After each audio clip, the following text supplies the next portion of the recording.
In Egypt, a meal is not considered complete without bread. In fact, the colloquial term for bread means life. The Egyptians used this word in contrast to the rest of the Arab world that uses a shared word for bread. Bread consumption in Egypt is among the highest in the world.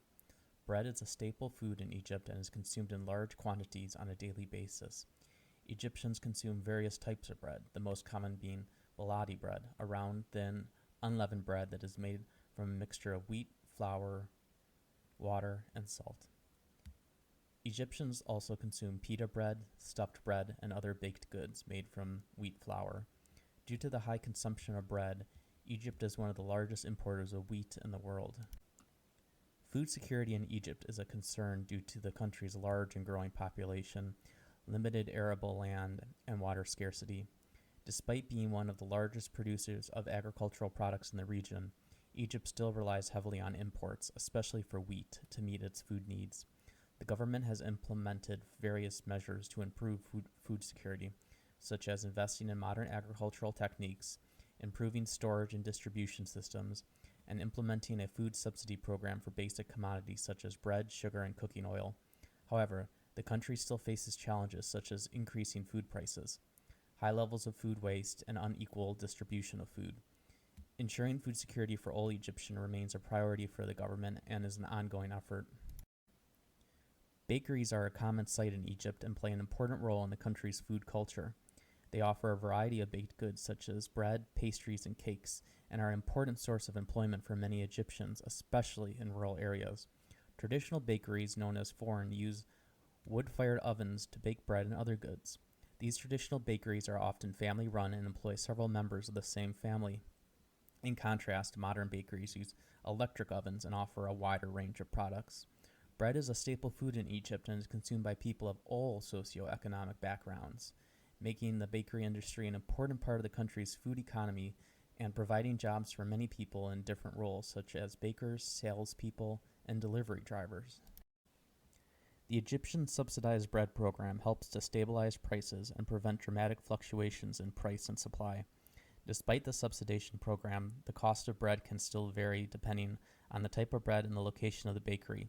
However, on average, a loaf of bread in Egypt costs less than 1 Egyptian pound. Price increases or supply shortages of bread often precede political unrest and violence. It was a contributing factor in the 2013 coup. In Egypt, bread is heavily subsidized by the government as part of an effort to make basic food staples affordable for the population, especially for those with low incomes. This policy has been in place for several decades and is considered a crucial measure to combat poverty and food insecurity in Egypt. The government provides subsidies to bakeries to keep the price of bread low, with the aim of ensuring that everyone has access to the staple food regardless of their financial situation. This has been achieved through a system of distributing subsidized flour to bakeries, which then sell the bread at a low price. The government also regulates the price of bread to prevent it from rising too much and becoming unaffordable for too many people. The bread subsidy program has been seen as a success in terms of achieving its goal of providing affordable bread for all. This program is very popular in the country. However, it has also faced some challenges and criticism. One of the main challenges is that the subsidies have led to a significant increase in the consumption of bread, which has put pressure on the government's budget and resources.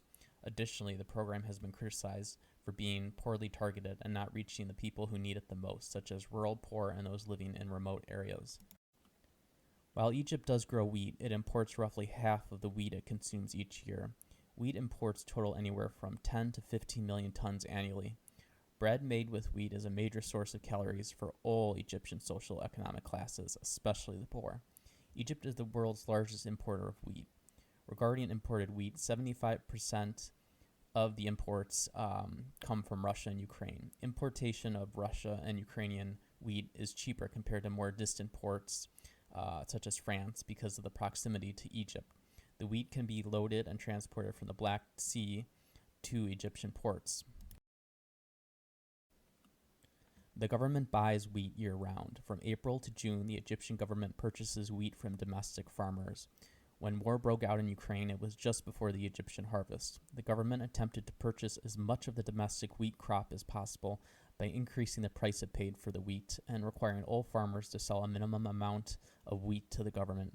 The vast majority of Egyptian farmers have small plots and grow wheat for their own consumption rather than selling it. Onions are considered the crop for small farmers to grow for profits. So the small plot farmers are going to grow wheat to feed their families and grow things like onions to sell in the marketplace. In the past, anyone could buy any quantity of subsidized bread. The government introduced a smart card that limits bread purchases to 5 loaves a day per person. You can save up bread credits and purchase other subsidized goods with them. Lines have gone down and quality has increased. However, with any centralized state planning, there are market issues that take time to become more pronounced. How long can Egypt continue to subsidize wheat and bread, and at what cost to an economy that is about the same size as its debt load?